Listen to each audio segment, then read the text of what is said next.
Hello everyone. Today हम लोग मैं ये लेक्चर इसलिए रिकॉर्ड कर रहा हूँ ताकि जो एक आयनिक इक्विलिब्रियम है जो थोड़ा सा टफ टॉपिक माना जाता है फिजिकल केमिस्ट्री में। इसमें नॉर्मली बच्चों को बहुत ज़्यादा परेशानी आती है, बट एक्चुअली में ये टॉपिक क्या है, बहुत ही इंजॉयबल है, प्योर मैथमेटिक्स है और वो बहुत ही बेसिक लेवल का मैथमेटिक्स है, कुछ खास लेवल का नहीं है। बस होता क्या है कि जब हम कॉन्सेप्ट्स को क्या सोचते हैं, नॉर्मली क्या होता है कि कंपैरेटिवली जैसे दूसरे चैप्टर्स में क्या होता है कि आप थ्योरी अगर पढ़ते हो अच्छे से तो आपसे क्वेश्चंस थोड़े बहुत बनते हैं। बट इस चैप्टर में क्या है कि ये प्रॉब्लम वाला अप्रोच वाला चैप्टर है, मतलब आपने थ्योरी पढ़ी, फिर आपने प्रॉब्लम लगाई, कुछ सीखा, गलती की, फिर कुछ नया प्रॉब्लम लगाया। तो इस कारण से हमको ये लगता है कि चैप्टर टफ है क्योंकि हम ज्यादा प्रॉब्लम के थ्रू अप्रोच चैप्टर को समझने का नहीं रखते। बट ऑल्दो जेई मेंस या नीट में जो जिस लेवल के क्वेश्चन आते हैं आयनिक इक्विलिब्रियम से, that are relatively very much easy. And हम लोग अभी उसको जेई मेंस क्योंकि एग्जाम उसका नजदीक है, तो जेई मेन के हिसाब से ही हम अभी कवर करेंगे आयनिक इक्विलिब्रियम को। शॉर्टकट में कोशिश करेंगे कि इसको हम मिनिमम एक एक घंटे में पूरी के पूरी टॉपिक को क्या करें, रैप अप कर दे आयनिक इक्विलिब्रियम में, और कुछ ऐसा करें जिससे आपसे सारे के सारे क्वेश्चन बन जाए। ठीक है, तो ये हमारा इस क्लास का पर्पस रहेगा। Okay, so without wasting any time हम अपना लेक्चर को स्टार्ट करते हैं। तो सबसे पहले आयनिक इक्विलिब्रियम में हम क्या पढ़ते हैं, तो बेसिकली आयंस के बारे में हम इसमें स्टडी करते हैं। हमारा जो मेन पर्पस है इस चैप्टर का, that is basically calculation of pH. ठीक है ना, ये चैप्टर में जो नॉर्मली जो क्वेश्चन आता है that is calculation of pH and equilibrium constant.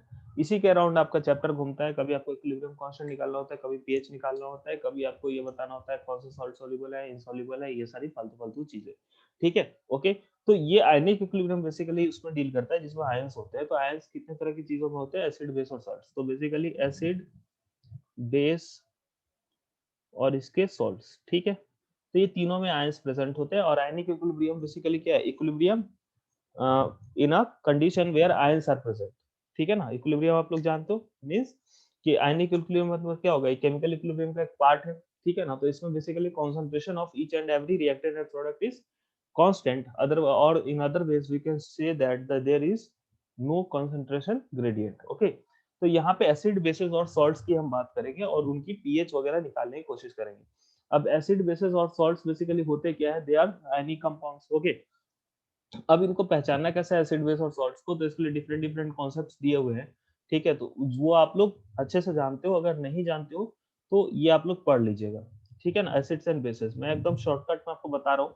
ठीक है ना, क्योंकि ये सब बहुत बेसिक चीजें हैं, मतलब कि हर बच्चे को आता ही है करीब करीब। ठीक है, तो ये मैं एक्सपेक्ट करके चल रहा हूँ कि 11th 12th में आपने थोड़ा बहुत भी पढ़ाई किया होगा तो ये चीजें आपको आती होंगी। ठीक है, तो पहली चीज आती है इसमें Arrhenius concept, Arrhenius acid and base. तो Arrhenius acid and base, basically Arrhenius acid एक ऐसा एसिड है जो पानी में जाके H प्लस देता है, पानी में जाके बेसिकली। ठीक है ना, पानी में जाके आपको H प्लस देगा। तो Arrhenius acid is any acid which on getting into water gives H plus. ठीक है, इसको हम बोलते हैं आर्हेनियस एसिड। ठीक है ना, सिर्फ पानी में। ठीक है, और बेस क्या होगा, जो आपको क्या हो, बोलो, जो OH माइनस दे पानी में, दैट इज बेस। ठीक है, तो अब इसके बहुत सारे कंस्टेंट्स है।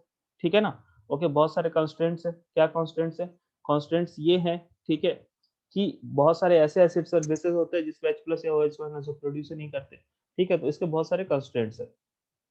ठीक है, बट बेसिकली हमें जो इस चैप्टर में डील करना है जिन एसिड से, ठीक है, बेसिस से या सॉल्ट से, वो आर्हेनियस कॉन्सेप्ट के अंदर आते हैं, क्योंकि हमारा 11th 12th में बहुत ही बेसिक लेवल का ही हम पढ़ते हैं और आर्हेनियस एसिड या बेस में ही डील करते हैं नॉर्मली। ठीक है, सेकंड कॉन्सेप्ट है ब्रोंस्टेड एंड लॉरी कॉन्सेप्ट।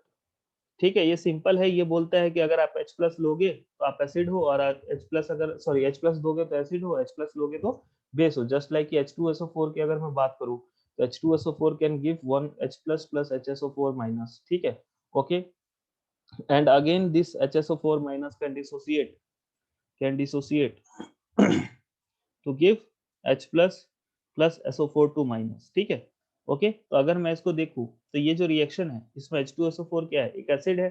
ठीक है, क्योंकि इसने H प्लस दिया।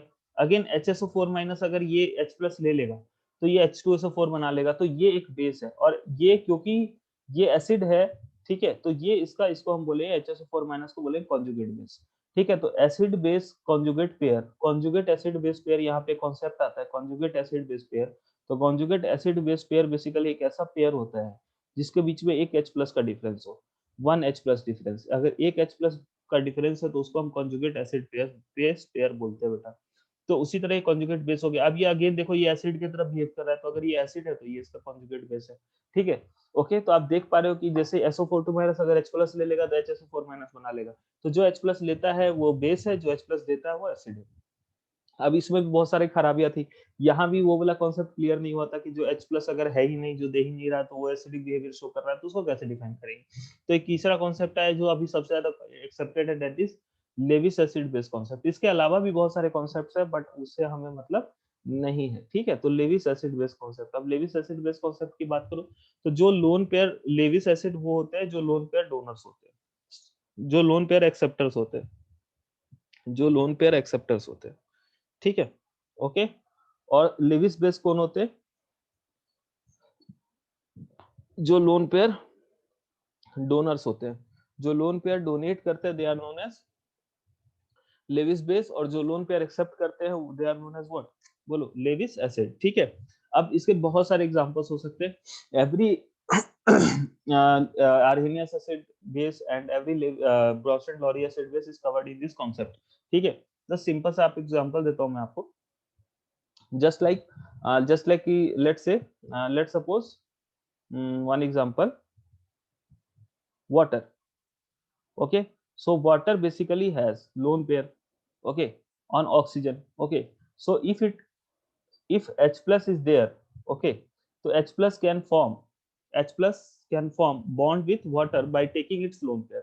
ठीक है। ये लोन पेयर इसको क्या कर सकता है, कोऑर्डिनेट बॉन्ड के थ्रू दे सकता है। ठीक है। तो यहाँ पे कोऑर्डिनेट बॉन्ड के थ्रू इसको लोन पेयर दिया, तो यहाँ पे जो वाटर है ये क्या हो गया बेटा, बोलो, ये हो गया आपका बेस, क्योंकि इसने दिया, और H प्लस ने लिया तो ये आपका क्या हो गया बेटा, बोलो, एसिड। और बन गया क्या, हाइड्रोनियम आयन। अगर आप ध्यान दो तो यहाँ पे क्या है बेटा, वाटर एक ब्रॉन्स्टन एंड लॉरी बेस भी है क्योंकि ये H प्लस को ले रहा है। ठीक है। और ये लेविस बेस भी है क्योंकि ये क्या कर रहा है, लोन पेयर को एक्सेप्ट कर रहा है।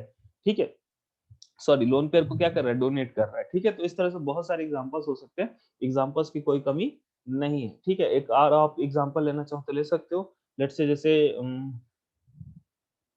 चलो, लेट्स से जैसे हमने ले लिया BH3। BH3, अब BH3 में क्या होता है, बोरोन का अलग अलग इलेक्ट्रॉनिक कॉन्फ़िगरेशन देखो तो 1s2, 2s2, 2p1।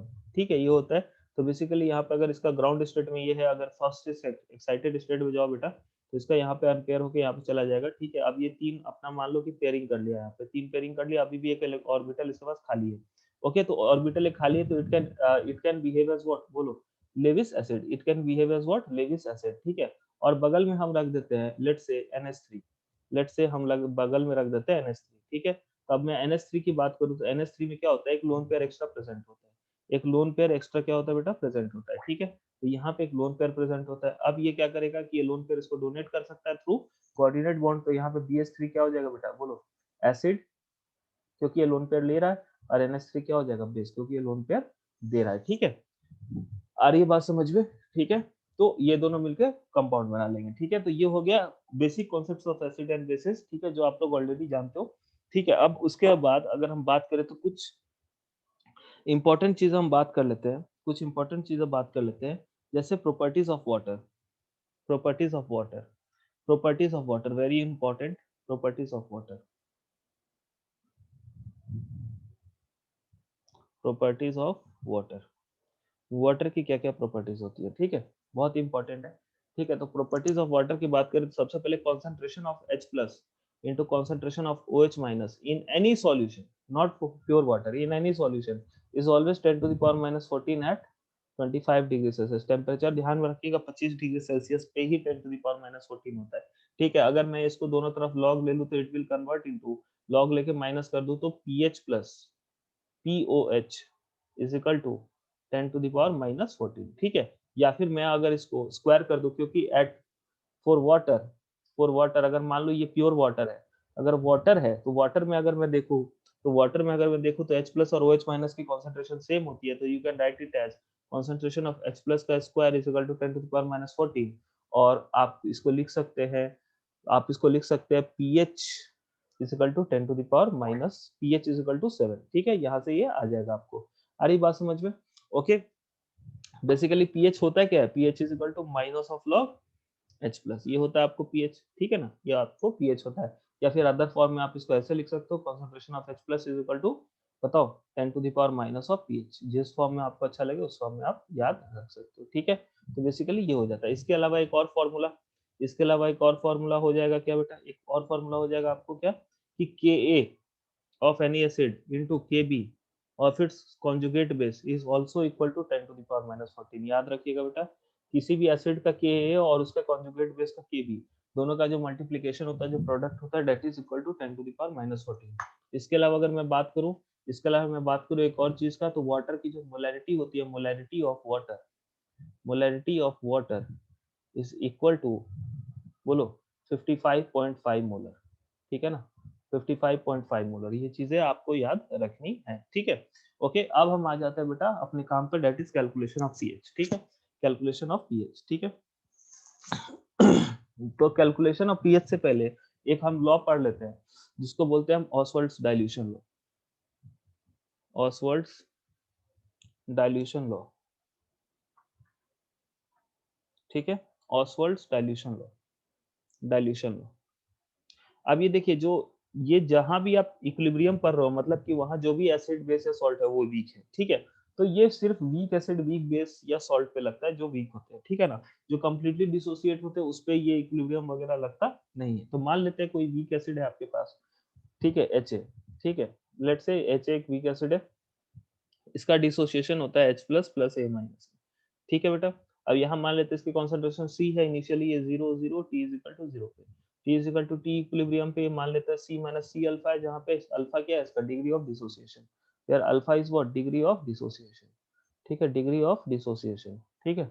ओके, तो यहाँ पे ये C माइनस C अल्फा, ये C अल्फा, ये C अल्फा। अब यहाँ अगर मैं इसका Ki लिखूं या Ka लिखूं, क्योंकि एसिड है तो A इक्विलिब्रियम का आप K लिख सकते हो, that would be equal to concentration of H plus into concentration of A minus divide by concentration of Ha, ठीक है। ओके, यहाँ पे ये भी एक्वस ले लो, इसको भी एक्वस ले लो, इसको भी एक्वस ले लो, ठीक है। जहाँ पे मान लो नहीं भी लिखो तो आप मान के चल एक्वस है, ठीक है। तो यहाँ पे क्या हो जाएगा, C alpha into C alpha dt C square alpha square divide bye C into 1 minus alpha, ठीक है। अब यहाँ से C से C खत्म, तो it will convert into Ka is equal to C alpha square divide by 1 minus alpha, very important formula, ठीक है। अब मान लो कि if alpha is very much less than 1, if alpha is very much less than 1, ठीक है, degree of dissociation होता है alpha, alpha degree of dissociation का मतलब क्या होता है, ठीक है, कि amount dissociated, fraction of substance dissociated पर मोल, फ्रैक्शन ऑफ सब्सटेंस डिसोसिएटेड पर मोल, ठीक है। एक मोल में से कितना परसेंट, कितना सब्सटेंस डिसोसिएट हुआ, उसके फ्रैक्शन को क्या बोलते हैं, बोलो, डिग्री ऑफ डिसोसिएशन बोलते हैं, ठीक है बेटा। ओके, तो if alpha is very much less than 1, then 1 minus alpha is almost equal to what, बोलो 1, ठीक है। तो ये फॉर्मूला आप किस में कन्वर्ट हो जाएगा, k is equal to c alpha square divide by 1 minus alpha is 1, ठीक है। तो यहाँ से अल्फा कितना आ जाएगा, under root k by c। अब पॉइंट ये होता है बेटा कि वेरी मच लेस देन 1 तो ठीक है, लेकिन कितना लेस, कितना लेस, कहाँ तक हम लेस मान सकते हैं, कहाँ तक हम 1 की वैल्यू इग्नोर कर सकते हैं। देखिए, तो आप सिंपल समझिए कि अगर आपके पास 100 रुपया है, तो 10 रुपए तक आपसे अगर कोई ले ले तो कोई बहुत ज्यादा आपको फर्क पड़ने वाला नहीं है, लेकिन अगर 10 के बदले 15 ले ले, कुछ ले ले, तो उससे फर्क पड़ेगा। तो याद रखिएगा, सिर्फ always remember, always remember, for objective questions के लिए, ठीक है, मैक्स टू मैक्स आपको अल्फा का वैल्यू 0, आपको अल्फा परसेंट या परसेंटेज डिसोसिएशन 10% तक आप इग्नोर कर सकते हैं, 10% तक इग्नोर कर सकते हैं, ठीक है। उससे ज्यादा आप इग्नोर कभी मत करना, ठीक है। जहां तक मेंस की बात रहे, तो मेंस में नॉर्मली ऐसे सवाल आते हैं जिसमें अल्फा को इग्नोर करना होता है, ठीक है ना। तो ध्यान में रखिएगा, अल्फा की value, alpha percent degree of dissociation 10%, और अल्फा की वैल्यू अगर 0.1 से कम आए तभी आप क्या करो, अल्फा को इग्नोर करो विथ रिस्पेक्ट टू 1। अगर नहीं आए तो फिर simply solve the quadratic equation two find the value of alpha, that is degree of dissociation. Okay, तो ये हो गई आपकी बात। अब हम बात करते हैं कुछ सब्सटेंसेस की जिनको हमको पीएच निकालनी है, ठीक है, कुछ सब्सटेंसेस की जिनकी हमको क्या निकालना है बेटा, पीएच निकालनी है, ठीक है। उसी तरह जैसे के का वैल्यू है तो उसी तरह आप केबी भी लिखोगे, केबी अल्फा फॉर के base will be Kb by C, alpha for hydrolysis will be KH by C, ठीक है। वहां पे अल्फा के बदले हम H लिख देते हैं, ठीक है। वहां पे डिग्री ऑफ हाइड्रोलिसिस हो जाता है, ठीक है। तो ये सारी चीजें, ओके। अब हम आ जाते हैं बेटा, आगे बढ़ते हैं, ठीक है। ठीक है, दैट इज ये सब हो गया। चलिए ठीक है, that is pH calculation for different types of solution, ठीक है। तो डिफरेंट टाइप्स ऑफ सॉल्यूशन के लिए हम उनको कैटेगराइज करके उनका पीएच निकालना सीखते हैं। तो डिफरेंट टाइप्स ऑफ सॉल्यूशन क्या होगा, हमने बताया कि आयनिक इक्विलिब्रियम बेसिकली किसमें होगा, acid solution, base solution, salt solution या उनका मिक्सचर, ठीक है। तो पहला जो इसमें हम सीखेंगे that is strong acid solution. Strong acid या फिर बेस को भी साथ में ले लेते हैं, बेस सॉल्यूशन, एसिड बेस या बेस सॉल्यूशन, ठीक है। यस, कहीं कंफ्यूज मत हो जाना कि एसिड और बेस मिक्सचर है, ठीक है, सिर्फ एसिड है। स्ट्रॉन्ग एसिड सॉल्यूशन मैं नीचे ही लिख दूंगा अलग से, तो पता लगा आप लोग कंफ्यूज हो गए, ठीक है। तो स्ट्रॉन्ग एसिड के लिए सिंपल, स्ट्रॉन्ग एसिड क्या होता है, कंप्लीटली डिसोसिएट होता है। स्ट्रॉन्ग एसिड क्या है बेटा, कंप्लीटली डिसोसिएट होता है, यहाँ पे कोई भी इक्विलिब्रियम एस्टैब्लिश नहीं होता। अगर T 0 पे C है, D T पे T क्या हो जाएगा, ये 0 हो जाएगा, इस पे इक्विलिब्रियम कभी नहीं आ जाएगा, ये C होगा, ये C होगा, ठीक है। तो डायरेक्ट आप इसके लिए pH लिख सकते हो minus of log H plus, ठीक है, minus of log H plus. उसी तरह मान लो फॉर बेस है, for strong base pH would be equal to minus of POH। pH की जगह आप क्या निकालोगे उसमें, POH, क्योंकि वहां पे OH माइनस निकलता है, would be equal to minus of log OH minus. अब यहाँ पे आप मेरे हिसाब से बेटर ये होगा कि आप POH निकालो और उसके बाद आप pH plus POH is equal to जानते हो 14 होता है। तो अगर POH की वैल्यू 8 आ जाए तो बस pH क्या हो जाएगा आपको 6 हो जाएगा। POH की वैल्यू अगर 4 हो जाए तो pH क्या हो जाएगा आपको बताओ 10 हो जाएगा, ठीक है। तो इस तरह से आप इसको सॉल्व कर सकते हो, ठीक है। अब इसमें जैसे बेसिक क्वेश्चन अगर आपको पूछा जाए, जैसे मान लिया आपको कोई पूछ दे 10 to the power -3 molar HCl, 10 to the power -3 molar HCl, तो इसका pH बताओ। तो सिंपली इसका pH कितना है, 10 पावर -3 मोलर HCl है, तो H प्लस का कंसंट्रेशन अब क्या होगा बताओ, 10 टू द पावर -3, इसका simple minus of log H plus pH में निकालोगे, ठीक है। H प्लस की कंसंट्रेशन 10 टू द पावर -3, तो minus of log 10 to the power -3 that is equal to 3। But हर सवाल में ऐसा होता नहीं, ठीक है ना, हर सवाल में ऐसा होता नहीं, ठीक है। बेसिकली जैसे आपको एग्जांपल दूं, ठीक है, तो अगर आप ध्यान में रखिएगा कि 10 टू द पावर नोट 2, ठीक है, 4 concentration of H plus greater than 10 to the power -6 molar, 4 concentration of H plus greater than 10 to the power -6 molar, directly calculate pH, otherwise if concentration of H plus is less than 10 to the power -6 molar, concentration of H plus is less than 10 power -6 molar, then add H plus due to water also। देखो ये क्या हो रहा है बेटा, ये reaction पानी में हो रहा है, तो पानी में हो रहा है तो पानी तो हमेशा प्रेजेंट है बेटा सॉल्यूशन में, और पानी खुद भी क्या है, एक वीक एसिड है, एक एम्फोटेरिक सब्सटेंस है, एसिड है और बेस भी है, ठीक है। तो ये एक वीक एसिड है, तो वीक एसिड है बेसिकली, तो ये इक्विलिब्रियम पे रहेगा। तो नॉर्मली क्या होता है, जब तक आपका 10 टू द पावर -6 मोलर तक कंसंट्रेशन होता है, ठीक है ना, ड्यू टू एसिड, ठीक है, या बेस के लिए concentration of OH- is 10 to the power -6, तब तक हमें वाटर का वाटर के द्वारा H प्लस दिया गया या OH- दिया काउंट करने की जरूरत नहीं है। बट जब ये उससे कम हो जाता है तब वहां पे ये डिटरमाइनिंग फैक्टर हो जाता है, ठीक है, ओके। तो उस केस में आपको H प्लस को भी काउंट करना है। आ रही बात समझ में? लेट्स से जैसे मैं आपको एक क्वेश्चन देता हूँ, एग्जांपल सिंपल सा छोटा सा एक क्वेश्चन को आप सॉल्व कर लेना। Find pH of 10 to the power -8 molar HCl। अब ये क्वेश्चन का जो आंसर होगा, ये ऑब्वियसली नॉर्मली लोग 8 मार देते हैं, ठीक है, बचपन में मारते हैं, हमेशा नहीं, जब शुरुआत तक पढ़ना शुरू करते हैं लेकिन आप लोग जानते होगे इसका आंसर क्या आएगा, 7 से कम आएगा क्योंकि एसिड है। क्यों? क्योंकि यहाँ पे वाटर का इक्विलिब्रियम कांस्टेंट को काउंट करना है। तो ये क्वेश्चन आप खुद से कीजिएगा, बहुत ही स्टैंडर्ड क्वेश्चन है, हर जगह मिल जाएगा, हर किताब में होता है ये क्वेश्चन। नहीं मिले तो नेट पे मिल जाएगा इसका सॉल्यूशन, आप देख के समझ लीजिएगा, नहीं समझ में आए तो हमसे पूछ लीजिएगा, ठीक है? ओके, चलिए ठीक है।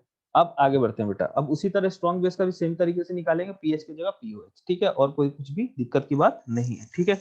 उसी तरह हम नेक्स्ट पे आ जाते हैं, नेक्स्ट पे आ जाते हैं, that is mixture of two strong acids. पहले क्या था, एक एसिड या बेस, अब क्या है, mixture of two strong acids. Two strong acid, तो दो स्ट्रॉन्ग एसिड का अगर मिक्सचर होगा तो दोनों कंप्लीटली डिसोसिएट होंगे। तो आपको सिंपल क्या करना है, दोनों के द्वारा जो H प्लस दिया गया है, जैसे मान लो Ha1 एक स्ट्रॉन्ग एसिड है, ये डिसोसिएट हुआ H plus plus A minus में, ठीक है? एक दूसरा है मान लो Ha2, ठीक है, ये भी डिसोसिएट हुआ H plus plus A2 minus में, ठीक है? ओके, तो यहाँ पे दोनों के द्वारा जो H प्लस होगा, दोनों को क्या करेंगे, सम कर देंगे कॉन्सेंट्रेशन को, ठीक है? और क्या करेंगे, दोनों के कॉन्सेंट्रेशन, दोनों के number of moles of H plus को सम करके, ठीक है, और डिवाइड बाय टोटल वॉल्यूम कर देंगे, उससे कॉन्सेंट्रेशन निकल जाएगा ओवरऑल H प्लस का, और फिर pH is equal to minus of log H plus का फॉर्मूला निकाल लेंगे। तो सिंपल मैं आपको ओवरऑल बता रहा हूँ, concentration of H plus in solution will be equal to concentration of M1 into V1 plus M2 into V2 divide by V1 plus V2, ठीक है? Where M1 is the molarity of H plus due to acid 1 and V1 is the volume of acid 1. M2 is the molarity of acid 2 due of H plus in acid 2 and volume V2 is the volume of acid 2, ठीक है? तो ये total number of moles of H plus हो गए ऊपर में, ठीक है? In the solution M1 V1 due to Ha1, M2 V2 due to Ha2 divide by total volume V1 plus V2. So this is the resultant concentration. यहाँ से H plus का concentration निकालिए, वहां से pH निकाल लीजिए। सेम वे में for base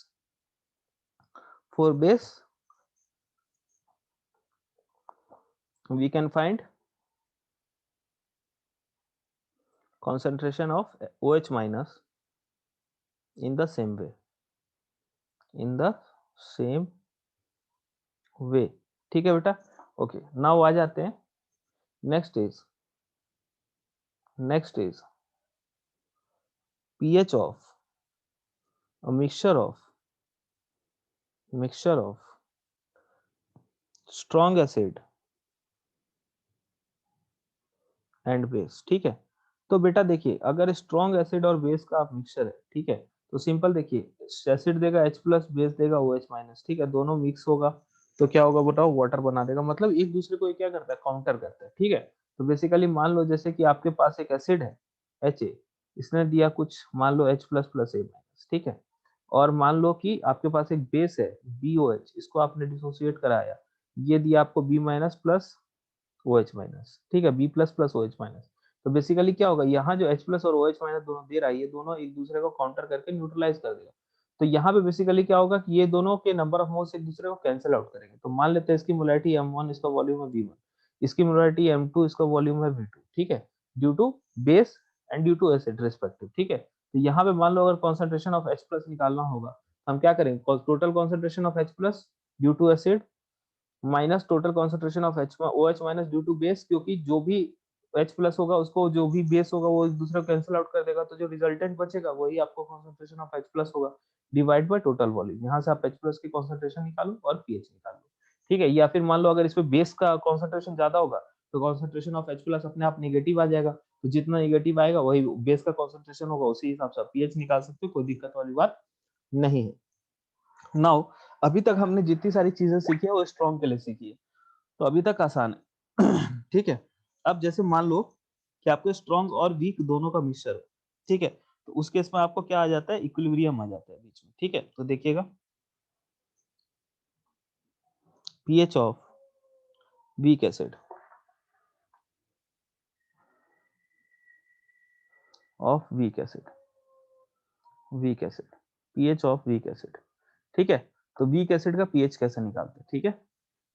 तो सिंपल से देखिएगा, pH ऑफ वीक एसिड तो कैसा वाला, मोनोप्रोटिक। मोनोप्रोटिक मतलब क्या, जो बेटा एक प्रोटॉन दे, ठीक है, उसको बोलते हैं मोनोप्रोटिक, ठीक है।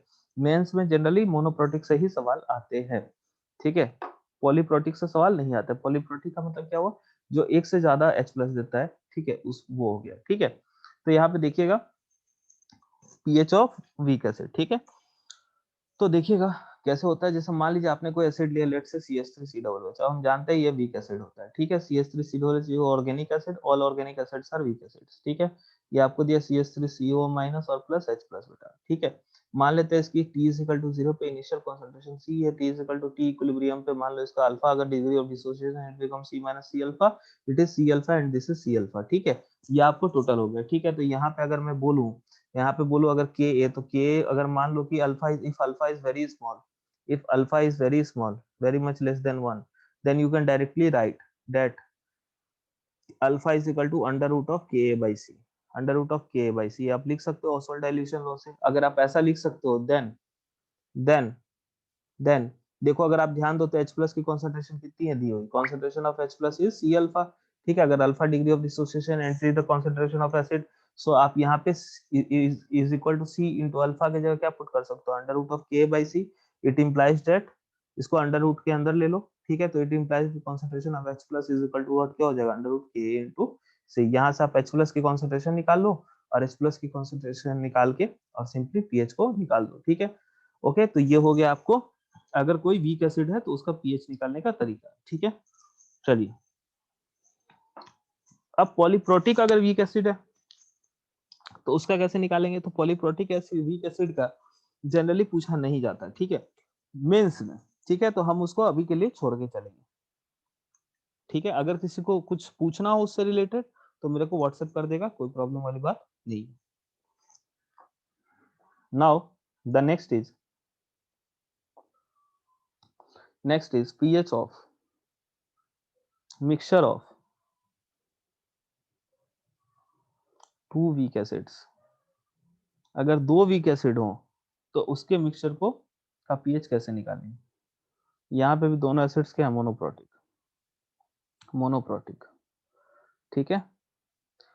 ये भी नहीं पूछता है, कम पूछता है, ठीक है ना, कम पूछता है। नॉर्मली क्वेश्चन क्या होते हैं, या तो प्योर से होते हैं या फिर आपको एसिड बफर से या हाइड्रोलिसिस से होते हैं या सॉल्युबिलिटी से होते हैं। इससे भी कम क्वेश्चन होते हैं, ठीक है। बट मैं फिर भी आपको बता दे रहा हूँ, ठीक है। जैसे Ha1 gives H plus plus A minus, A1 minus, Ha2 will give H plus plus A2 minus, ठीक है। मान लेते हैं इसकी कॉन्सेंट्रेशन इनिशियल है C1, ये जीरो दोनों वीक हैं, ठीक है। T इज इक्वल टू 0 पे, ठीक है, okay. T is equal to T equilibrium पे, दैट से ये हो जाता है इसका डिग्री ऑफ डिसोसिएशन अल्फा है तो C1 into 1 minus alpha, this is C1 alpha, alpha 1 and this is C1 alpha 1। यहाँ पे Ha2 का क्या हो जाएगा, T इज इक्वल टू 0 पे, ठीक है। एक सेकंड देखिए, T इज इक्वल टू 0 पे क्या मान लेते हैं C2 है, ये zero, T is equal to T पे क्या हो जाएगा बताओ, C2 इंटू मान लेते हैं इसका कॉन्सेंट्रेशन अल्फा 2 है, इसका डिग्री ऑफ डिसोसिएशन, ये हो जाएगा C2 अल्फा 2 और ये हो जाएगा C2 अल्फा 2। अब देखो बेटा यहाँ पे ध्यान देने वाली बात है, अगर ये C2 अल्फा 2 और ये C1 अल्फा 1 होगा कब होगा, जब ये प्योर हो। लेकिन अगर दोनों वीक एसिड्स हैं तो एक जो H प्लस की कॉन्सेंट्रेशन होगी, कॉमन आयन इफेक्ट है बेटा, तो दोनों ऐड हो जाएगी। तो यहाँ पे अल्टीमेटली H प्लस का जो कॉन्सेंट्रेशन होगा overall that would be due to both the acids, ठीक है। तो इस केस में भी इक्विलिब्रियम में C1 alpha 1 plus C2 alpha 2 आएगा और इस केस में भी क्या आएगा, C2 alpha 2 plus C1 alpha 1, क्योंकि कोई ये एसिड पहचानता थोड़ा ना मेरा कौन H प्लस है, इसके लिए सब H प्लस एक बराबर है, तो टोटल H प्लस आता है ना बेटा इक्विलिब्रियम। आ रही बात समझ में, ठीक है, ओके। तो अगर आप यहाँ से K1 और K2 निकालोगे, ठीक है, तो आप निकाल सकते हो K1 would be equal to what बताओ, A minus into H plus C1 alpha 1, ठीक है, और इंटू क्या हो जाएगा बताओ, C1 alpha 1 plus C2 alpha 2, ठीक है, divide by C1 into 1 minus alpha 1, ठीक है। उसी तरह K2 निकालोगे तो it will be equal to C1 alpha 1 plus C2 alpha 2, ठीक है, into C2 alpha 2 divide by C2 into 1 minus alpha 2। अगर इन दोनों को आप डिवाइड कर देते हो, ठीक है, अगर इन दोनों को आप डिवाइड कर देते हो तो आप देख सकते हो कि A1 बाई K2 आपको आ जाएगा अल्फा 1 बाय अल्फा 2। ध्यान में रखिएगा, अगर दो वीक एसिड का मिक्सचर है तो उनका जो डिसोसिएशन सॉरी जो इक्विलिब्रियम कांस्टेंट होता है दैट इज का रेशियो जो होता है that is equal to their dissociation constant. Okay, आ रही बात समझ में बेटा? ठीक है, अब नेक्स्ट आते हैं पीएच पे। तो अब पीएच क्या हो जाएगा आपको? तो पीएच के लिए आपको क्या चाहिए? Concentration of H+। ठीक है, तो कॉन्सेंट्रेशन ऑफ H+ का मैं डायरेक्ट आपको फॉर्मूला लिख दे रहा हूँ, डेरिवेशन आप कर सकते हो लेकिन उसकी जरूरत नहीं है फिलहाल के लिए। आप डायरेक्ट फॉर्मूला याद करो, C1Ka1 प्लस C2Ka2, ठीक है, का under root. This is the direct formula, आप डायरेक्ट फॉर्मूला याद कर सकते हो। डेरिवेशन वैसे इजी है बट जरूरत नहीं है, इजिली एब्जॉर्बेबल है फॉर्मूला। अगर आपको दिक्कत भी हो तो आप नोट्स में अपने पलट के देखो, ये फॉर्मूला आपको डिराइव्ड मिल जाएगा। ठीक है, किसी भी बुक में आप देखोगे तो ये फॉर्मूला कैसे डिराइव हुआ आपको मिल जाएगा। ठीक है, तो यहाँ से H+ निकल गया तो pH is equal to minus of H+। कोई भी दिक्कत वाली बात नहीं है। यहाँ भी आपको ध्यान रखना है कि अगर कॉन्सेंट्रेशन ऑफ H+, अगर concentration of H+, if concentration of H+, ठीक है, is less than 10 to the power minus 6, then H+ due to water will also be counted। यहां भी आपको वाटर के कारण जो H+ होगा उसको आपको काउंट करना पड़ेगा, तब 3 वीक एसिड्स हो जाएंगे। ठीक है, जब 3 वीक एसिड्स हो जाएंगे और तब आप कॉन्सेंट्रेशन ऑफ H+ को कैसे लिखोगे बताओ? This will be written as, this will be written as, बोलो, under root of C1Ka1 plus C2Ka2 plus Kw। ठीक है, Kw क्या होते हैं बताओ? Kw is equilibrium constant for water that is equal to what? बोलो, 10 टू द पावर माइनस 14। ठीक है, आ रही बात समझ में? ठीक है ना? चलो चलो ठीक है, एक सेकंड बेटा। हाँ देखिएगा बेटा, ठीक है। अब यहाँ पे बेटा बहुत को डाउट हो सकता है कि यहाँ पे Kw क्यों नहीं लिखा। यहाँ पे Kw क्या होता है बेटा? Dissociation constant of water that is H+ into OH minus का कॉन्सेंट्रेशन, और इसकी जो वैल्यू होती है at 10 to the power minus 14 at 1025 degree Celsius is equal to 10 to the power minus 14, that is H+ into OH minus is equal to 10 power minus 14। आप already देख चुके हो। ठीक है, एंड इसका pKw निकालोगे दैट इज 14। ठीक है, तो यहाँ पे CW into Kw नहीं क्यों नहीं लिखा? सिंपली बेटा क्योंकि कॉन्सेंट्रेशन ऑफ वाटर को हम क्या मान के, एक्टिविटी ऑफ वाटर को हम क्या मान के चलते हैं? अगर हम इसका ओवरऑल इक्विलिब्रियम लिखे तो नीचे H2O भी आएगा। अब H2O की एक्टिविटी को हम क्या मान के चलते हैं? क्योंकि प्योर लिक्विड है, हम 1 मान के चलते हैं। तो CW की वैल्यू 1 हो गई तो डायरेक्टली KW को आपने क्या लिख दिया बताओ? 10 to the power minus 14। Although अगर मान लो CW की आप वैल्यू 10 आप 55.5 मोलर पुट करोगे भी तो उस केस में आपको उसी हिसाब से क्या होगा बोलो? अगर आप 55.5 मोलर भी चेंज करते हो तो उसी हिसाब से Kw की वैल्यू चेंज होगी, और फिर भी आपको जो है सो ओवरऑल Kw की जो वैल्यू होगी वही आपको 10 टू द पावर माइनस 14 ही आएगी। ठीक है, तो कोई उसमें टेंशन लेने वाली बात नहीं है। ठीक है, CW इंटू KAW हो जाएगा उस केस में। ठीक है, वो सब छोड़ दो, सिंपली आप याद रखो कि KW ही होगा यहाँ पे। ठीक है, ओके। डेरिवेशन में इंटरेस्ट हो तो आप नोट्स के थ्रू जा सकते हो या मुझे मैसेज कर सकते हो।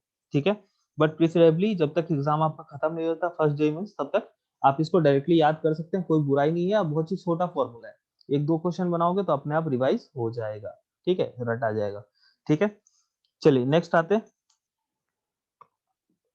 नाउ देखो, अब हम उस पार्ट पे आते हैं जहां से सच में सबसे ज्यादा क्वेश्चन आते हैं, that is buffer and hydrolysis. That is buffer and hydrolysis. ठीक है, तो इसको हम किस सेक्शन में पढ़ेंगे? मिक्सचर ऑफ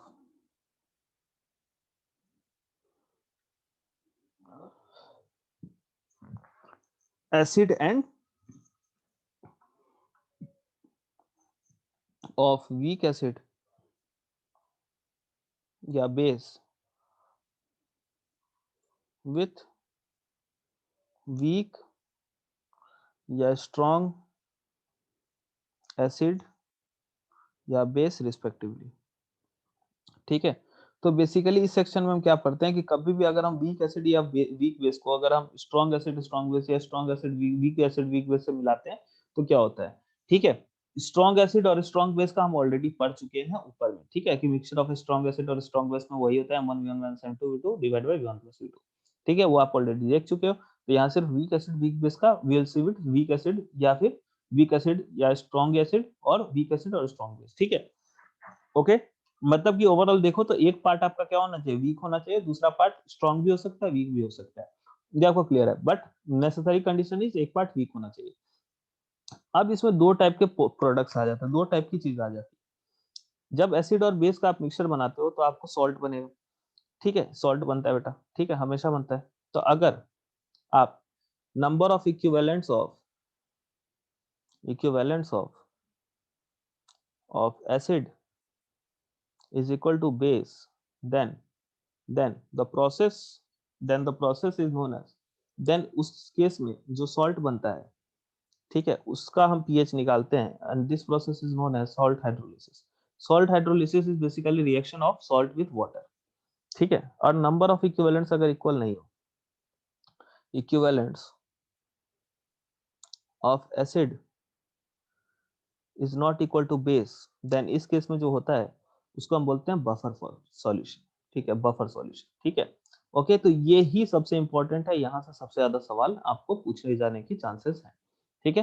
तो सबसे पहले हम बात करते हैं सॉल्ट हाइड्रोलिसिस की। सबसे पहले हम बात करते हैं बेटा सॉल्ट हाइड्रोलिसिस की। तो सॉल्ट हाइड्रोलिसिस बेसिकली कैसे कैसे हो सकता है देखिए, ठीक है। अब सॉल्ट्स कितने तरह के होते हैं बेटा, सॉल्ट्स बेसिकली कितने तरह के होते हैं बेटा, सॉल्ट्स सॉल्ट्स होते हैं बेटा चार तरह के। जब आप एक स्ट्रॉन्ग एसिड स्ट्रॉन्ग बेस को मिलाते हो SaSB, या फिर स्ट्रॉन्ग एसिड वीक बेस को मिलाते हो SaWB, या फिर वीक एसिड स्ट्रॉन्ग बेस को बना मिलाते हो दैट इज WSB, या फिर वीक एसिड वीक बेस को बना मिलाते हो। And the number of equivalents पहले ही बता चुका हूं, हाइड्रोलिसिस के केस में सेम होता है, ठीक है। तो SaSB का, ठीक है, सॉल्ट हाइड्रोलिसिस नहीं होता, ठीक है। Hydrolysis means what, reaction with water, salt का रिएक्शन विथ वाटर, ठीक है। इसकी पीएच हमेशा क्या होती है, 7 होती है, याद रखिएगा। स्ट्रॉन्ग एसिड स्ट्रॉन्ग बेस का सॉल्ट का हाइड्रोलिसिस नहीं होता, क्योंकि स्ट्रॉन्ग पार्ट हमेशा क्या होता है बोलो, डिसोसिएट होता है 100%, वो बैकवर्ड नहीं जाएगा, ठीक है ना। तो अगर एक बार वो सॉल्ट बन गया तो वापस से एसिड और बेस नहीं बनाएगा, क्योंकि स्ट्रॉन्ग एसिड स्ट्रॉन्ग बेस क्या होता है, हमेशा फॉरवर्ड ट्रेवल करता है। तो अगर स्ट्रॉन्ग एसिड और स्ट्रॉन्ग बेस आपस में कंबाइन होकर कोई सॉल्ट बनाए तो बैकवर्ड जाकर वापस से एसिड और बेस नहीं बनाएगा। तो इसका पीएच हमेशा 7 होता है, ये हमेशा न्यूट्रल होता है। ऑल्दो आपको ये चीज हमेशा याद रखना है, हमेशा याद रखिएगा कि स्ट्रॉन्ग पार्ट, किसी भी कभी भी स्ट्रॉन्ग पार्ट ऑफ एसिड या base do not react with water, ठीक है ना। वाटर के साथ कभी भी रिएक्ट नहीं करता, क्योंकि कोई भी जो रिएक्शन है स्ट्रॉन्ग टू वीक ट्रेवल करता है, strong acid to weak acid या strong base to weak base. लेकिन अगर इसका हम स्ट्रॉन्ग पार्ट का हाइड्रोलिसिस करा देंगे तो क्या हो जाएगा बोलो, वीक टू स्ट्रॉन्ग ट्रेवल करेगा, तो ये पॉसिबल नहीं है। तो इसका भी देखो देखो इसका जैसे हाइड्रोलिसिस इस पार्ट का नहीं होगा। जैसे स्ट्रॉन्ग एसिड वीक बेस का अगर सॉल्ट है, जैसे example CS, let's say you take NH4Cl, this is the acid of HCl and NH4OH, NH4 is a weak acid, ठीक है, वीक बेस। तो इस केस में Cl का हाइड्रोलिसिस नहीं होगा, Cl minus will not react with water to form HCl। हाँ, NH4 plus will react with water to form NH4OH। उसी तरह वीक एसिड स्ट्रॉन्ग बेस में इसका हाइड्रोलिसिस नहीं होगा, ठीक है, just like CH3COO minus Na plus, ठीक है। यहाँ पे क्या होगा बेटा बोलो, इसका हाइड्रोलिसिस नहीं होगा, इसका हो जाएगा, ठीक है। उसी तरह वीक एसिड वीक बेस में दोनों का हाइड्रोलिसिस होगा, just like example NHCH3 COO minus NH4 plus, ठीक है ना।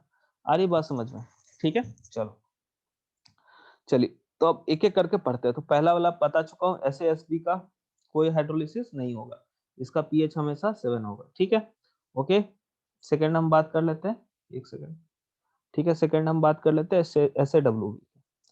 तो SaWB जो सबसे ज्यादा सवाल आते हैं नॉर्मली, जो एसिड्स और बेसिस होते हैं, ठीक है, वो वाले सवाल जो आते हैं, तो उसमें एसिड होता है आपका एसिटिक एसिड, नॉर्मली सबसे ज्यादा यही होता है। बेस होता है आपका NH4OH, सबसे ज्यादा बेस यही देखा गया है। दिस विल फॉर्म, वैसे दूसरा भी हो तो कोई फर्क नहीं पड़ता है, सब में प्रोसेस सेम ही होगा, बट यही ज्यादातर रहता है NH4 plus plus H2O।